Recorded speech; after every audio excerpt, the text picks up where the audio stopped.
give up. Don't give up. Fight forever. Don't give up. Fight forever. Don't give up. Fight forever.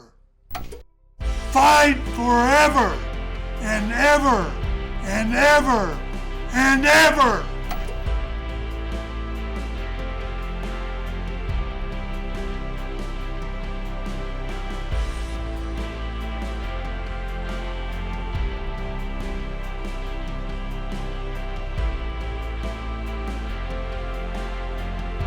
The whole football stadium is packed, sold out.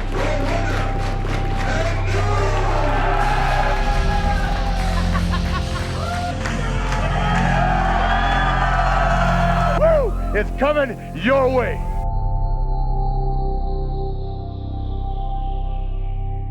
Hello everybody, my name is Dr. Tom Prichard and I'd like to welcome you to another edition of Wanted, Dead or Alive. And on this edition, a very good friend of mine, known for over 30 years, Bobby. Over 30 years. Yeah. Beautiful Bobby Eaton.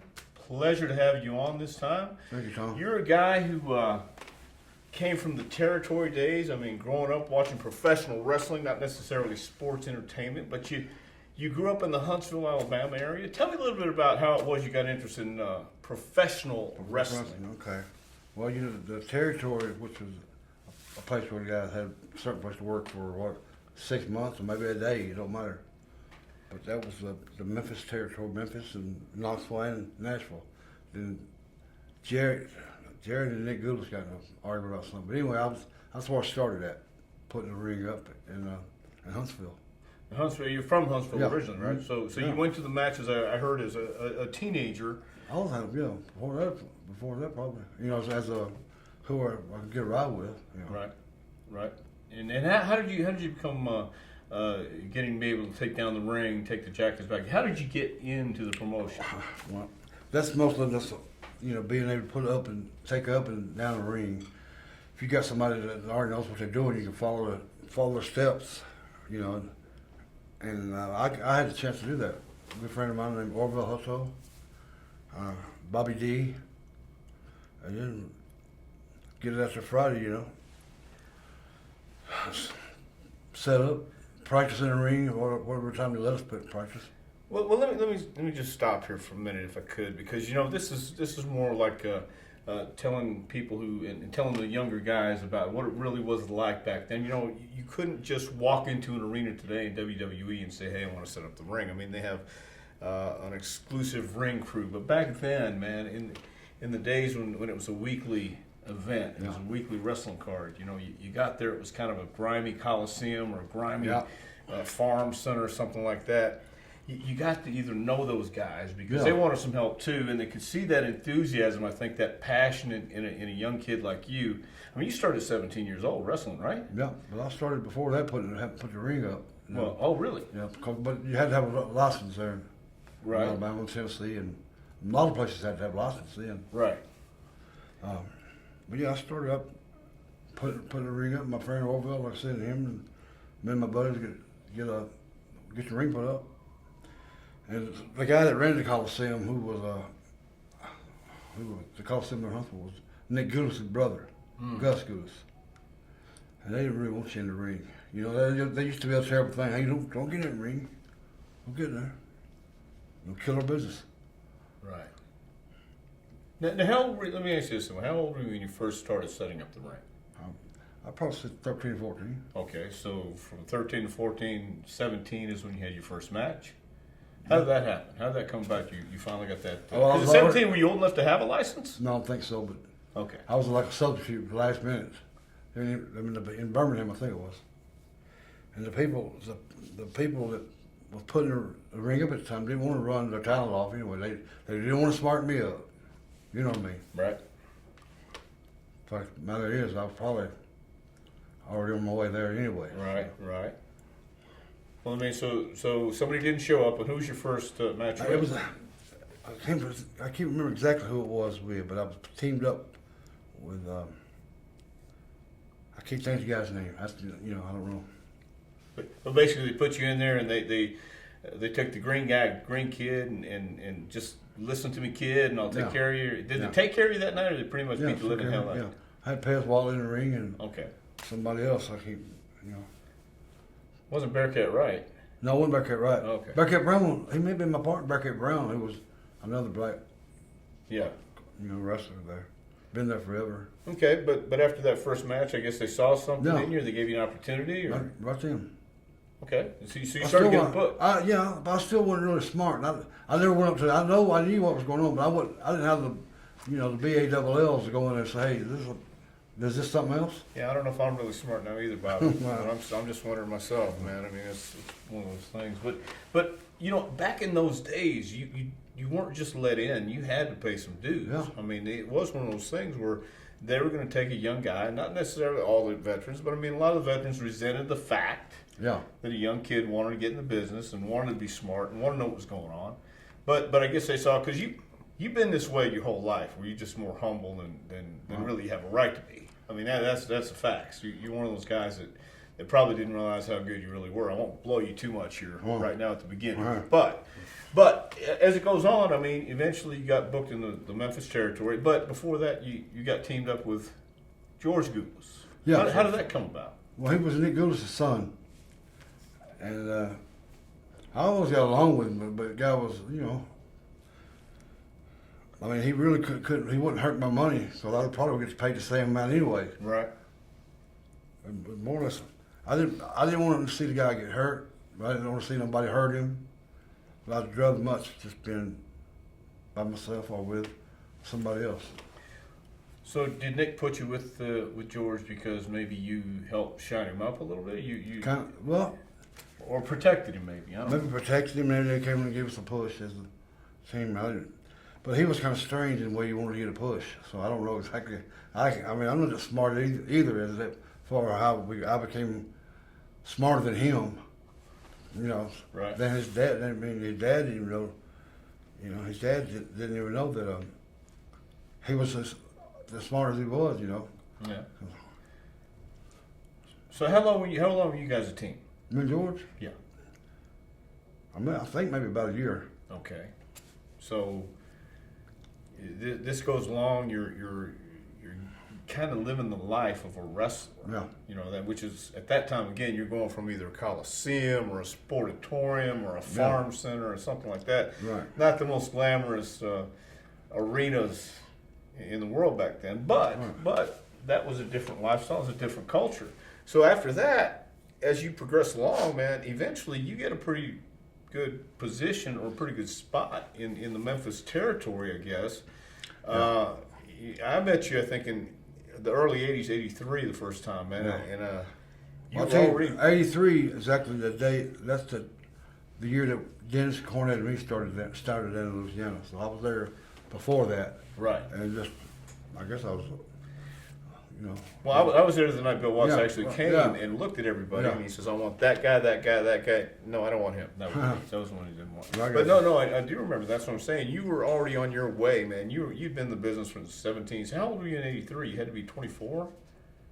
Around Probably that. something like that. Yeah, so at 24 years old, you, Dennis, and Jim Cornette Yeah. get taken to one of the biggest territories, I'm going to be biggest territories, not just in size, but that was a big man's territory. Oh yeah. And you guys, not you were pretty good size, but Yeah, you're but not smaller. Dr. Death. The You guy, weren't that huge giant. Right. And you guys go in there and change that business. You change that territory. You basically took over, and Cornette's mouth. Yeah. I mean, it was a perfect storm. Yeah. And how did that, for going from Memphis and you'd already been in the business, my gosh, close to what, 8 years? Probably so. Yeah. And now you're getting your first major push. Major break. How was that? I loved it. Some of the things that happened night after night before Ricky and Robert got there. I mean, who were you guys working with when you first came in? Magnum TA and Wrestling too. yeah. Took the titles. They never. Yeah. They didn't really like each other. I don't think because it led to one. Cursing out of them two cussing each other out. Right. It wouldn't be cussing somebody out, Right. But again, I think that was a different time. That was right about the time when that era saw the younger guys coming up and really making a stand and really making a lot of waves. And Magnum at that time was becoming a huge star. Big star, yeah. And I guess wrestling too is for the second time in his career probably know that he was hitting his peak. Yeah. And about on his way out. Well, nothing against him. He was kind of an older guy when I started, No, that don't mean nothing. But Oh, I'm no, saying, no. And he put the mask on, became wrestling too. And Right. he was still an older guy, but I mean, Yeah. he got over And he's somehow. still, he's kayfabe is, that's not really Johnny Walker. Right. That's some other guy. Right. Oh, but again, that's the way they did it back then. That was so, to me, that was so cool and yet so weird at the same time, Yeah, because it that's is, what those man. guys did. And I think the big thing that might be missing today is guys believing in who they are, believing in what they did. And back then, as the Midnight Express, you guys came out, and there was never a doubt when I watched you guys. And I don't think there was a doubt in wrestling fans' eyes. When you guys walked out, you believed you were going into the ring to wrestle. You guys were going into Well, that's the way to fight. That's the way Bill Watts wanted it that way. Yeah, and you guys did it. I mean, and with Cornette by your side, Jimmy believed everything he said. And he he never skipped a beat. And that's what I think, again, I'm projecting here, really got you guys over in that era. Yeah. Because it was different, it was new, and I don't think they'd seen a manager quite like Cornette. They hadn't. Well, just say it's the first thing first for the guys in the ring doing their deal. It wouldn't. We used to the guys get thrown around like that, or get beat up by a guy. Maybe he wasn't that much bigger than you. Maybe it was. It didn't matter. Still sold the same for him too. Right. But and Jimmy, I think Bill Watts really liked Jim Cornette. Yeah. He acted like he liked me too, and Dennis. Yeah. Well, he had to put you guys in that spot. Yeah. And to tar and feather Magnum TA. Yeah. I mean, you guys got a lot of good momentum going, and then all of a sudden here comes Ricky and Robert. Yeah. I mean, what a combination! What was the vibe at that time for you guys, especially 24, early 20s, let's say, making money? You're traveling 3,000 miles a week. Yes, you are. You're Yeah. working hard, but my God, you're selling out arenas. You're doing business like hasn't been done in like forever. Yeah. The 80s were a hell of a time, man. But tell me your experiences, how you felt about. Well, I always wanted to work anyway, as far as wrestling was, whatever. But then he made you work a little harder because you can't. It just. You may want to cut me off here because I may not need to say this, but No, go ahead. He wanted us to kayfabe everybody. Yeah. Now that was the time period when it was still being kayfabe a little more. But now, if you look back and try to kayfabe it, what are you doing?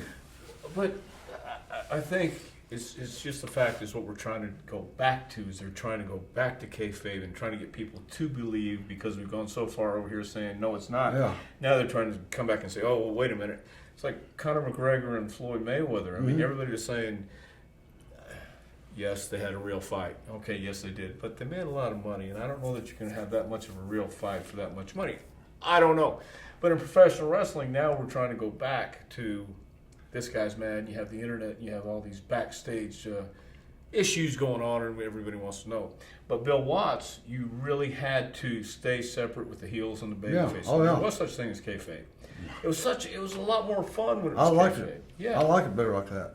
yeah, and it was great because people would tar and feather your car, the heels car, but you guys had so much heat. I mean, it's unheard of today. People jumping the rails on Cornette. Well, that's the main thing about it. We had him that nobody had been getting a hold of him for a long time. Right. I think Bill Watts may have been the first one to get a hold of him. Right. Put him in a baby's diaper or something. Yeah. And again, I don't think Bill would have done that unless he did like or respect Yeah. you guys so much. So you and Dennis are running, man. You, Dennis, and the Rock and Roll Express, Ricky and Robert. Yeah. You guys have what? A year and a half? Yeah. You're a little over a year, I think. Yeah, a little over a year. And then, who was the first guys to move to Charlotte? You were Ricky and Robert. I think they did. Okay. So you But guys went to Dallas. we were being sent, even though Dusty told us that he wanted us to come over there for him, Yeah. He got big plans for us. And I knew we need to go to Dallas anyway. Jimmy knew it, Dennis knew it, you know. But what do? You're going to try to make somebody happy, you know. Right. He didn't give us a big break that year. You know, he wants to give us a big, you know. So you went to Dallas, and Dallas, how was that? What's your take on Dallas? I liked it. I liked Dallas, but you know, it wouldn't. You know, it wouldn't. What do you think? What do you think you guys never got that run with the Von Erichs? Well, I don't know. We worked with them a lot on TV there, but we never. I couldn't tell you the angle that we did, but we worked with them a lot. Yeah. Well, I mean, I thought because Jimmy had always said it was never that hot angle that you guys had the opportunity to do with that with the Von Erichs. And I don't know what they could have done then that hadn't been seen by the TV people there too. That Bill watched it for himself over that and that territory, you know. Yeah. Because some of the tapes are overlapping everything, you know. Let me ask you a question while I'm thinking about it. And I've seen it myself. You know, if anybody needed a toothbrush or a screwdriver or a towel, a padlock, maybe even a hubcap, you always had it in your bag. Seemed like that. It did. I heard stories about the Steiners would come over and ask you for a monkey wrench or something, or a gorilla wrench. I don't know. They'd ask you for something, and lo and behold, you'd have it. Every day with them. Yeah. I just didn't want nobody using my towel. I'm going to dry my face off with and dry the privates off with. But why was it your responsibility to bring 15 towels? It wasn't, but they would probably ask me.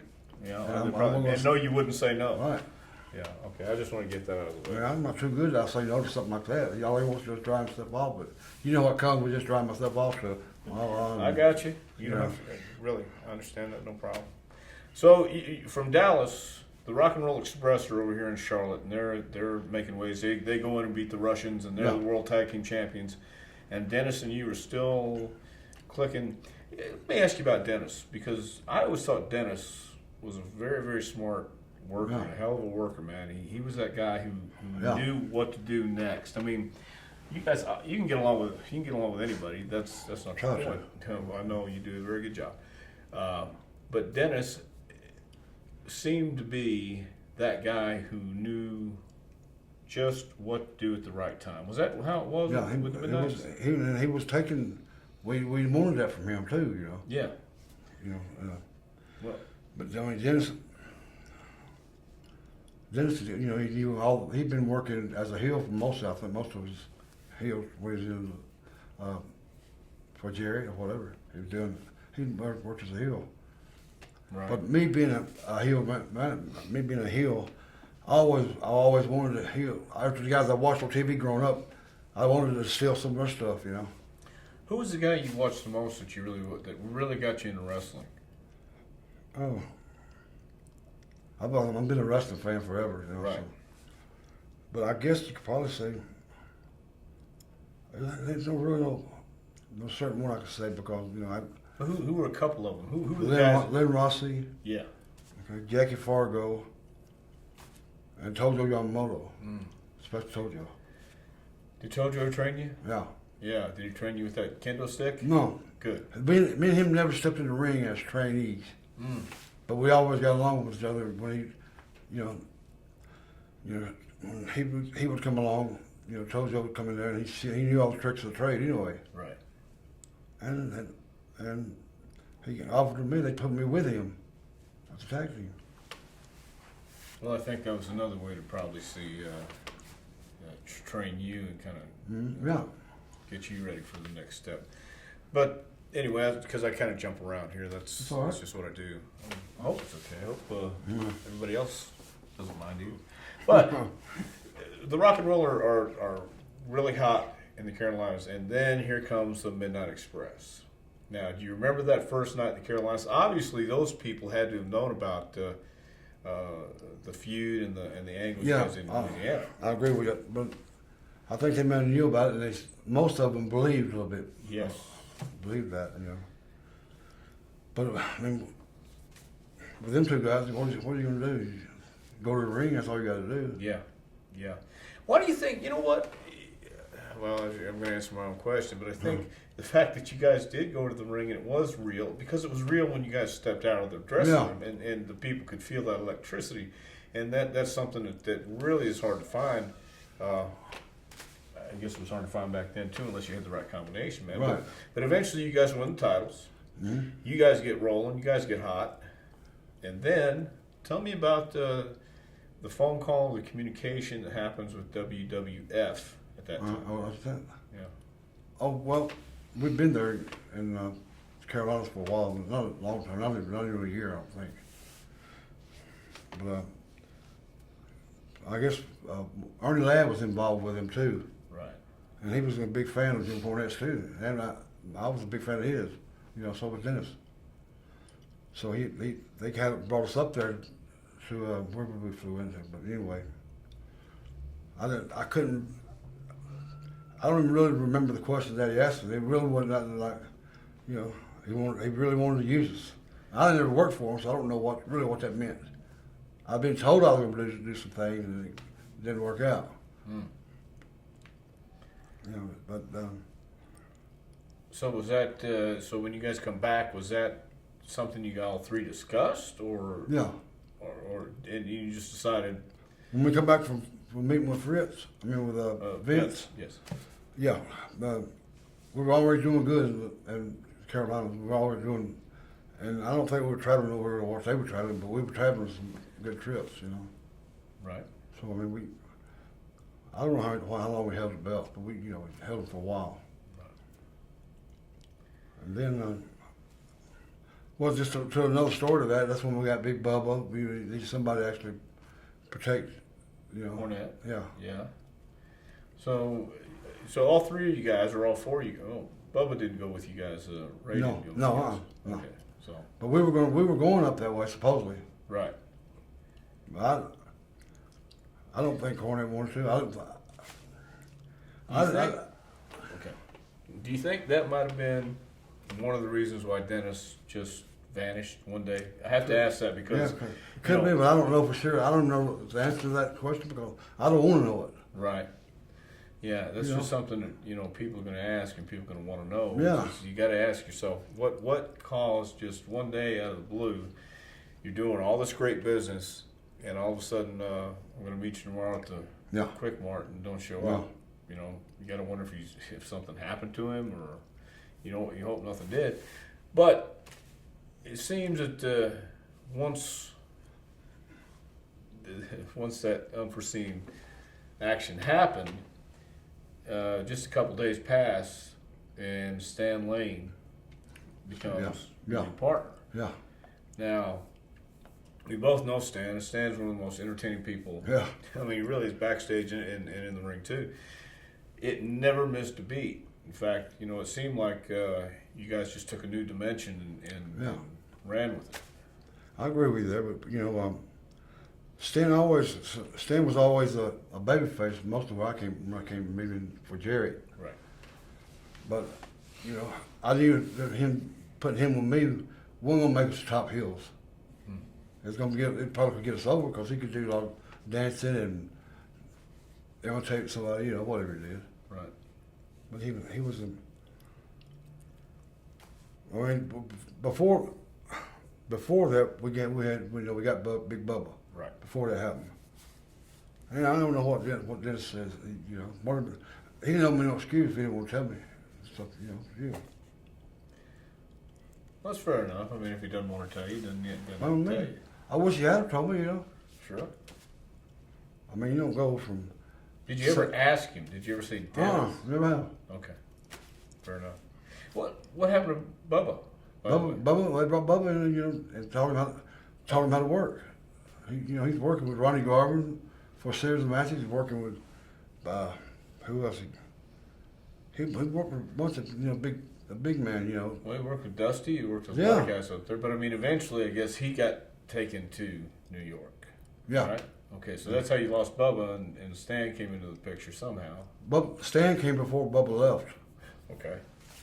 So, but Stan came in for that. But I don't know, Bubba. They told Bubba whatever he needed to hear because he left from the deal, and he did real good. Yes, he did.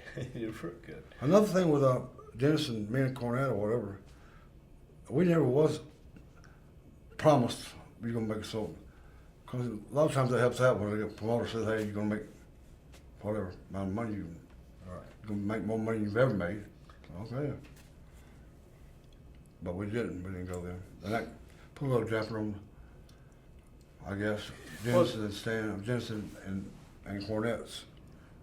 Okay, going back to that then, did you, while you're sitting there, did you want to go? Did you want to go with the no promises, just the opportunity to make more money than ever? Did you ever have that, man, I really want to do this, or were you really wanting to stay in the Carolinas because you knew you had something there? Yeah, well, I kind of want to stay there, and plus Jimmy would want to stay there.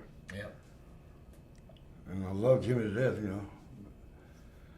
So Dennis left, and they said go find him.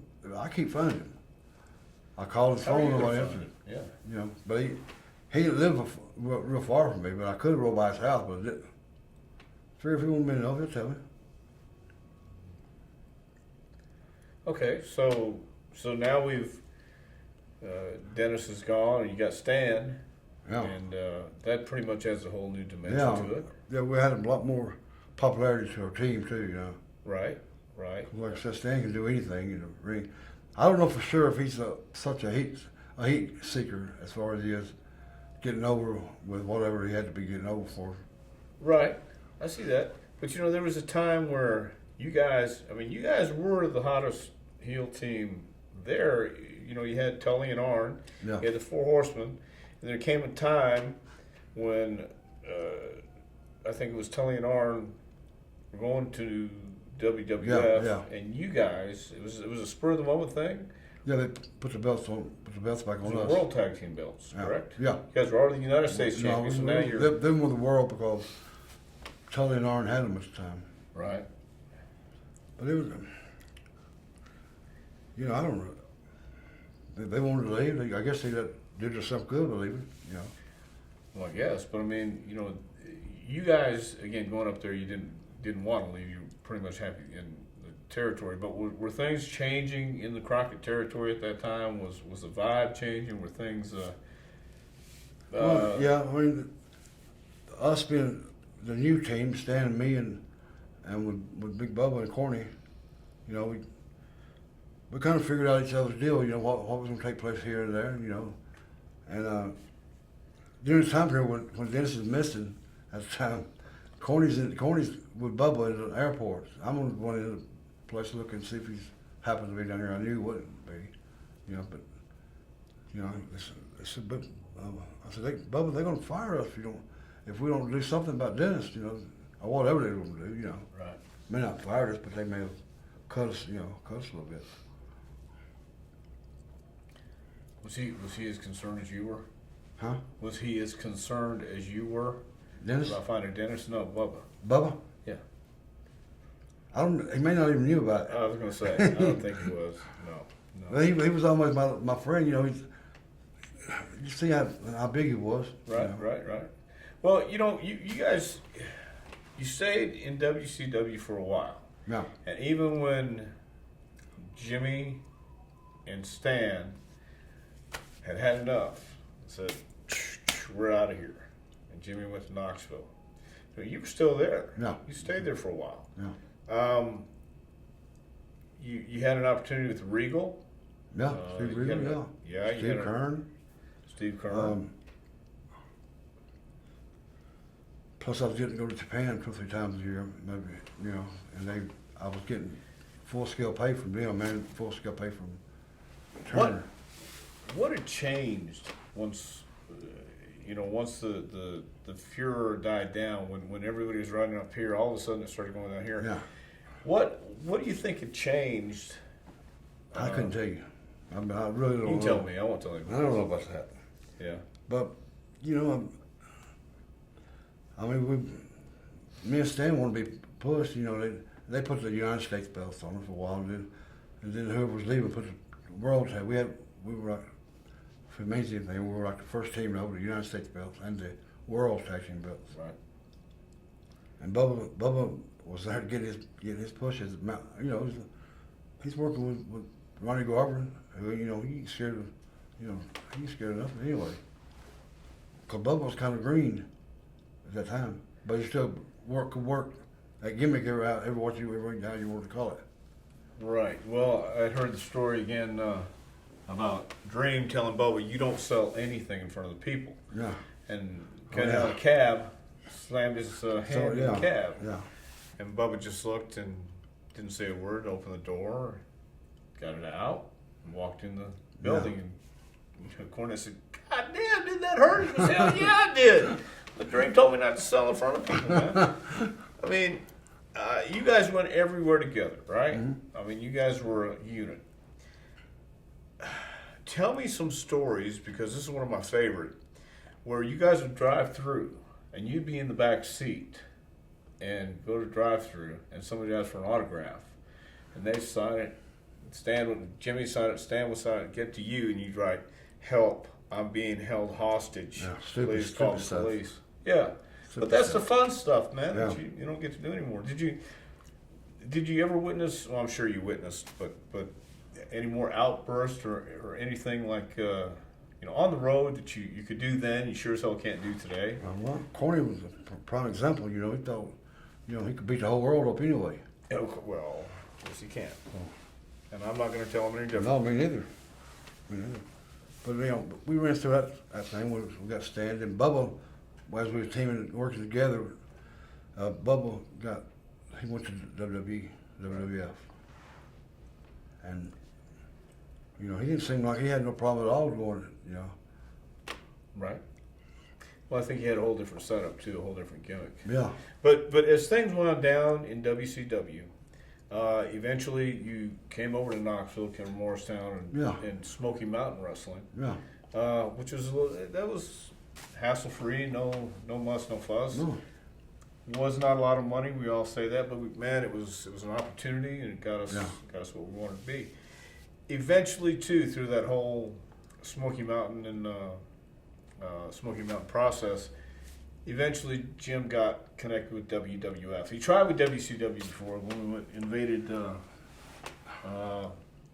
Phillips Arena, or no, Stage 1, whatever, with the stage where Center Stage. Thank you so much, Center Stage. You remember stuff better than I do. Yeah. Anyway, but after that, Bill Watts got fired, and so that went down the drain. Then it went to WWF. You had the opportunity to coach some of the kids in the power plant, and then you had the opportunity to coach some of the kids in OVW. Mm-hmm. Did you find that rewarding, or a lot? After working for so many years and being a performer in the ring, did you enjoy that, or was that more of a something you did but you weren't really? Well, no, it really was something I didn't really put my mind to, actually. Yeah. Because I knew, but I'm still thinking I'm getting a push here somewhere now. Gotcha. Yeah, that's what I'm getting to. Yeah, but and when Watts did the deal and brought Cornette and me and you. Stan was there. Over there to jump on his guys. What did we do? It was Rock and Roll Express. Rock and Roll Express. We were going to do an angle, but obviously I think Bill had some problems with WCW as well. Yeah. And then we didn't get to fulfill all that. But then we went back to Smoky Mountain, and we got to do what we did there.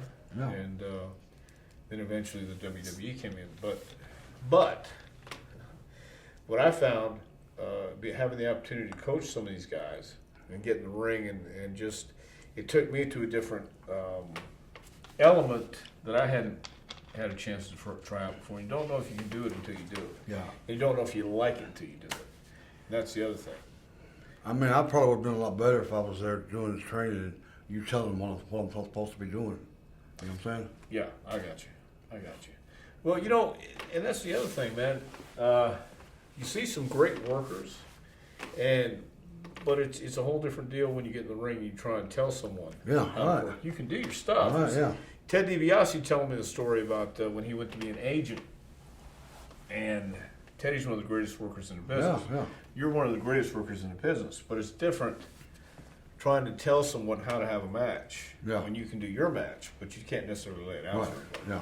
What do you think is missing today in professional wrestling or sports entertainment? What do you think that could really, you know, I know it's not necessarily TV ratings these days, but at the same time, there's something when I watch that just doesn't grab me the same way when I watched 20 years ago. Right, And I yeah. know it's different, but what do you think is missing? Well, I mean, there came a time where we were steady trying to get heat on the hills, and WWE is constantly saying, "Hey, you can't do that," you know, to a lot of guys. But I mean, it's hard to explain. I was doing my matches and whatever you say, calling a lot of matches, calling all the other guys' matches, but not really doing it right. I really wasn't doing it the right way, you know, as far as teaching them and stuff like that. But Do you think that the way it was done 20 years ago, do you think that could work today? no, I don't think so. How come? I don't really know. The only thing I can figure out is that what else are we going to do? We done told them everything that's going to happen. We've shown them all the little secrets on TV, you know, that we have, you know. Who do you think the realest guy, and I'm not talking about Enzo, but the realest guy in WWE is today? Who's the realest guy? Yeah, who is the guy that you would look at and say, that guy is Harley Race, or that guy is Stone Cold Steve Austin, or that guy is the tough guy that you watched and it affected you as a kid? I mean, it's just, If you look at Brock Lesnar, yeah. I mean, a guy like that who MMA champion, but knows how to work and knows how to do business. Yeah, right. Because he wouldn't have the title if he didn't know how to do business, Right. which is even better because he's a scary guy. And I think if we had more Brock Lesnar's, it might be great, but then we'd have too many Brock Lesnar's. Too many, yeah. Yeah, we got to have that. Do you still have that passion for wrestling? Do you still watch old school wrestling? Yeah, if I find one where I want to watch it, you know. How about the independents? I hadn't seen a lot of the independents, to be honest, the ones that, you know. I never was set on, you know, trying to be an independent like that again, you know. Right. What do you think a kid, be it a boy or a girl, a young girl, because you have your Sasha Banks, you have your Baileys, you have your kids out there today on WWE Yeah. who are watching, and they say, I want to be just like her. What would you tell a young kid who would come up to you, Bobby Eaton, who knows about your history, who's watched your matches, and you can see your matches on YouTube. You can see stuff that now, you know, they don't have Jackie Fargo matches. They don't Right, have early Terry Funk matches. They don't have stuff that, you know, we saw as a kid. But what would you tell a young boy or a girl who wants to do this? How would you, where would you direct them? Well, I guess maybe I don't know for sure about this because Brian and I were talking about that today, you know, on the way up here. But I don't really know how to tell them to do it because, I mean, it just went so overboard as far as not hiding what we do. I mean, you can look about it, you know, WWE, they get, I think that some of their guys are a lot better workers than a lot of the talent that WCW has at that time. You know, now because it ain't that many of them good workers there. You know. Well, what makes a good worker in your opinion? I see a guy that really hopefully is a big fan or wants to become a big fan and hopes that he can have a little match, say 20-minute match, whatever. I give you a little time to tell people where to sit at and all this kind of crap, you know. What? What do you think about Jerry Lawler? I'm going to throw some names at you real quick. Yeah, What do you think about Jerry Lawler? I love his work too. Yeah. Now I hadn't seen him work like that in years and years and years, you know. But he you know, I get along fine with him, and he's, you know, so always respected me. So, How about superstar Bill Dundee?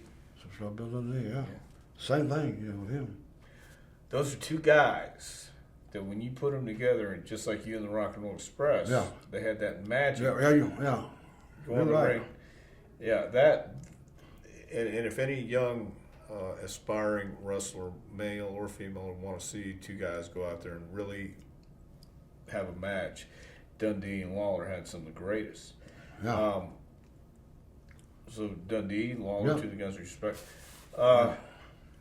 Some of the other guys, do you watch the product today? Yeah, try to. Who are some of the guys that stand out to you on Raw or SmackDown today that you see as up and coming Yeah. superstars? Well, I mean, there's just a lot of guys that I think some of the guys are not really, I say, protecting our business the way that we should. You know, we should respect it, but that don't matter anyway. But I think the guys like, what's his name, the guy from The Miz. Yeah. Now, you can't tell me he don't know how to make an interview, because he does. He could, just like that, you know. Yeah. I got to agree with you. I think Miz is one of the very best promos. And I almost hate to say that, but he really has come out and he's become a stellar promo. Yeah. I think Seth Rollins, I think Roman Reigns, and Dean Ambrose are three guys who, again, like the Midnight Express, they traveled as a unit. They believe in the Shield. They are that. And I think that's one of the things that really, we talk about what was missing, what can be done today. I think believability, authenticity in the business. When you were, well, you're still beautiful Bobby Eaton, but as beautiful Bobby Eaton, when you walked into an arena, there was that mystique about you because you didn't talk on promos, you didn't talk on interviews, you just stood there and you had that neck. You did have the neck, Bobby. I'm just saying, and that long hair, and you looked the part. Dennis looked the part. You guys didn't have to say anything because you had this mouthpiece with you. How bad do you miss those days? Well, all the time. Yeah. All the time. I miss the thing with Jim Cornette being our spokesman. Me and whoever, Stan Lane, me and Dennis Condor, me and you, me and, I like being part of that. Yeah, that fraternity, that brotherhood, that lifeline, because it is one of those things that if you've never, or if you ever had it, you'll know it, and you do miss it when you don't have it. So, let me ask you about your health these days, man. How are you feeling? Feeling real good, I got a pacemaker put in, and once you stop wrestling, little bruises hurt you all the time, little bitty things. I don't miss that a bit, Well, how about, I had a little story too that I want to ask you about. It was about a year ago, or wherever we're filming this now, it's going to be about a year. We'll look at our fans out there too. You were in the airport, people were concerned about you. Yeah. And it was a deal about you being lost. Yeah. Can we hear that story? What happened? I wasn't lost in the first place. Well, that was the story. I'm not saying. Okay. Just one of them deals, I was on another flight out of one of the gates there, and it had been canceled a couple of times. Then they moved it to another place, a different terminal. But I wasn't lost, But my health problem was still, But you lost your phone. Lost my phone was the main thing. Okay. That's the main thing. You couldn't call anybody. Couldn't find nobody. Couldn't remember a number. No. Back in the old days, we used to have pay phones. You had to remember, or write a number on your phone, on your hand, or That something. was my thing about that, Speaking of flights, and something else just came to my mind. Tell me about the time that Stan Lane stabbed you on the Crockett flight. On one of them. Stan stabbed you. You guys had the. Cornette tells a story about when you're sitting there, you're reading a magazine or something, and Stan starts saying something, and you get up, and he had a knife, a retractable knife. Yeah, I remember a little bit like you that. had to but- catch up, Mm-hmm. and Jimmy thought you got stabbed. There had to be some great stories on It may be, but I mean, that's just catch him tomorrow. Maybe he'll tell you something Well, about let me tell you the stories that I know about. You went to a hotel room one time. There were these three. Yeah, we can't talk about that either, man. Well, what was your favorite territory work? Would you have to say? At the time, the Bill Watts' territory was at the time. Yeah. It's the same territory. You're home about every night. But you do a lot of traveling. Yeah, about 3,000 miles a Yeah. week, right? Go ahead. I was going to say, I probably know the answer to this too, but I got to ask you too, because I'm trying to think of every conceivable question I can ask you to talk about. Your favorite opponents had to be, Ricky and Robert? of course. Yeah. Of course. I mean, how'd you, have you ever thought about the course of your career or their career if you guys just never would have met? I mean, we always think about that too, the different. Yeah. I still like working with Ricky and Robert, And Ricky Gibson's big brother Yeah. was a great worker. Right. So we all broke in around there for Nick Gillis at the same time. We're all like, Ricky Morton's dad was Paul Morton, you know him. Right. Big time referee there for years, and then I just the people that I broke in with just really, it's easy to learn working with them every night too. Right. That was a good crew that you guys had at that time, because you had Ruben, you had Ricky, Robert. Mm-hmm. I'm sorry, Ruben. Yeah, you had a pretty good crew. Coco. Oh yeah, How Coco. about Coco, man? You and Coco were a hell of a team Yeah. too. One time, Yeah. he was. It wasn't Sweet Brown Sugar. He was. He was Brown Sugar at the time. Okay. They switched to that name or whatever. Yeah, switch another name. Stagger Lee. Stagger Lee. Oh yeah, that's right. You and Stagger Lee were a team in Memphis, Tennessee, and I was there when you guys were a team. As a matter of fact, Yeah. you guys clicked pretty good. You've been a member of some pretty damn good teams, man. Yeah. Well, And now, you're- I enjoyed what the heck working with Coco because it's black and white thing too. Right. And most of the time when Coco was a heel and he cheated, then most of the time they beat me if they could, or whatever the thing was, but they wanted to try to keep a little heat on Coco. Right. Plus I had Jimmy Hart too, so. You know that Jimmy Hart. You can't trust him either. Yeah. Well, so I mean, who were some of your other partners through the years that you? Duke Myers was another one. Duke? You ever see Oh, him I work? do remember Duke. Yeah. I worked with Duke a few times. Duke Myers was a great worker. Yeah, he was. He was a very good worker. As a singles, I mean, you also you did very well as a singles wrestler. Do you prefer being a singles or tag team Tag. wrestler? I was gonna say that's a stupid question, but I had to ask that too. I mean, I can come up with some things for, me and you to do as a team, where I may not be able to come up with something, just me doing it to you. That happens. I mean, some guys just are better off as tag team wrestlers. I agree. I agree. I always liked having a partner. Once I got with the tag team, I liked having a partner there to at least bounce stuff off of. Right, yeah. And then once it was kind of easy having Jimmy as a manager too, because he had Perfect. ideas coming out everywhere. And He knew a lot. I mean, I tell you one thing I say, for instance, I thank goodness for having a guy like Jim Cornette was we were doing Watches TV there in Shreveport or whatever it was at. But anyway, just one of those deals where I just came like, what next? I can't remember what the heck I got something planned. I don't know what to. I got to do it later on, but I got to do something else before that. but So I would take a bump over by Corny, and Jimmy's got his, trying to cover his face up with his racket. He's trying to tell me, I go back home, I need to do this and that. And I'll do that, and I come back. I just had a little, blank out. blackout. Yeah. Before then, We've all had a Bobby. It's just not uncommon in this business to have a couple blackouts, and once or twice or 4 times. Yeah. this was really a blackout. This was the one where I couldn't remember a match I've had, what I was supposed to be doing, and I know all about that anyway. Yeah. I know about that. Yeah. Some reason, you had, of course, Bill Watts there, just watching you, if you went down the stairs too quick, he may probably piss him off.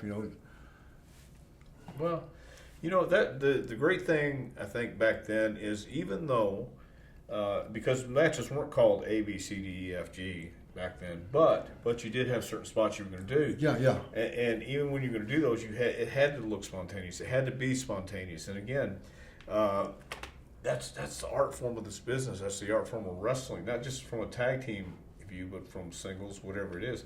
To go in there, and it's not about kicking the hell out of somebody as hard as you can. It's about looking like you're kicking the hell out of somebody. Yeah, that's the main thing. I always wanted to do that, make it look for real. Yeah, but without killing you, and that's the secret of the thing, Yeah, and I think that's the other thing that got you over as a guy, because you Lawler, Flair, you all throw that same kind of punch where it looks like it just knocks your head off. Oh, yeah. But yet it just kisses you. I mean, it's just like one of those things, man. And that was the magic that I always tell people when I do camps. We're training, and I tell kids to watch the older stuff. Not that you can do a match just like O'Connor and Rogers did in 64, 63, whatever. But you can learn from that by timing. You can learn from that charisma. You can learn the little elements that nobody really, I believe the Performance Center talks about it, but I don't think there's any way to learn it except in front of a live crowd. I agree with you. So, what else? And I know we talked about it, but what would you tell somebody? I mean, if they said, Bobby, listen, I want you to train me for 6 months. And I don't want you to get in the ring. I don't need you to bump, but I need you to just tell me. I just need you to tell me. Do you think it's something that you could do where you could tell somebody, look, just by watching them, because you can see their footwork, you can see their timing. You get somebody in there and work with them. But I know what you're saying, but yeah. I don't think I'd be equipped for that job. You know what I'm saying? That, maybe if I was in the ring with him, I could be a little bit better, where I could say, hey, do this and do that, Yeah. What's your favorite Jim Cornette story? Favorite Jim Cornette? Yeah. There's a bunch of them. I can't really. Let me try to think of that for a minute. Okay. All right. What about that night that they tarred and feathered your car? Yeah. Yeah. Who did you guys? Alexandria, Louisiana. Yeah. And how did you guys get that off? What happened? How did you guys get to this? Me and Dennis were sharing a place there for like 2 or 3 weeks till we got set in to move to another. I was going to get an apartment somewhere, and Dennis was going to do something else. And we got up early like the next morning, whatever it was, earlier, and my car was up there, tape, stuff all over it. I can't remember what all was over it. They had lipstick, they had toilet paper. How'd you get that off, Bobby?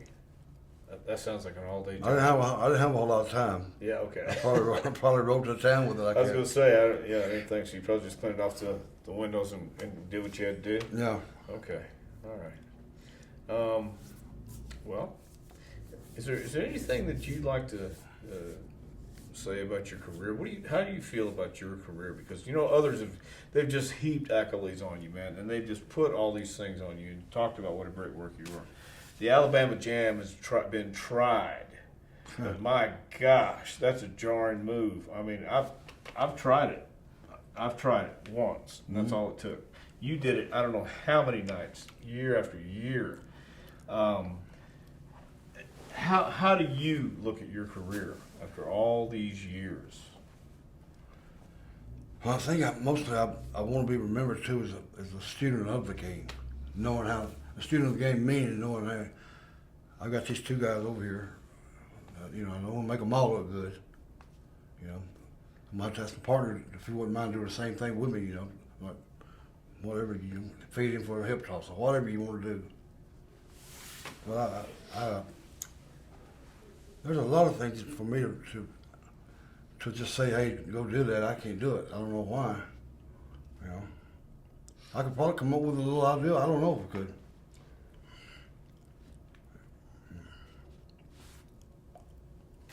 You know, there was a game we played back in the 80s. It was a name game. Yeah. You say a name, like I'd say Bruno Sammartino, and then the next guy had to start the name, the first name with an S. Yes, yeah. And go from there. And one night, it was me, Ricky Morton, and you were driving in your car, and your lights went out. Yeah. You remember that? Yeah. Okay. Ricky Morton, that baby face he is, came up with some name and said it was from Mexico. Like Juan Rodriguez or whatever it was. And we challenged him. But you know, he convinced us that that was a real name. Yeah.